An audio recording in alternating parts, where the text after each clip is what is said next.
اور اگر تو نے مجھے لوگوں کے حوالے کر دیا تو وہ تیوریوں پر بل ڈال کر مجھے دیکھیں گے، اور اگر عزیزوں کی طرف ڈھکیل دیا تو وہ مجھے نا امید رکھیں گے، اور اگر کچھ دیں گے تو قلیل و نا خوشگوار، اور اس کے مقابلے میں احسان زیادہ رکھیں گے، اور برائی بھی حد سے بڑھ کر کریں گے۔ لہذا اے میرے معبود، تو اپنے فضل و کرم کے ذریعے مجھے بے نیاز کر، اور اپنی بزرگی و عظمت کے وسیلے سے میری احتیاج کو برطرف فرما،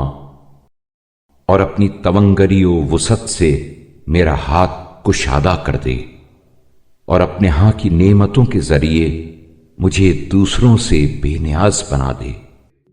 اے اللہ، رحمت نازل فرما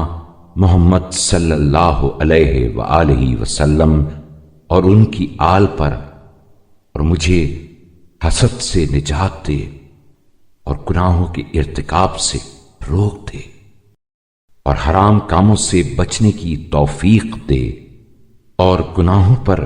جرأت پیدا نہ ہونے دے، اور میری خواہش و رغبت اپنے سے وابستہ رکھ، اور میری رضامندی انہی چیزوں میں قرار دے جو تیری طرف سے مجھ پر وارد ہوں، اور رزق و بخشش و انعام میں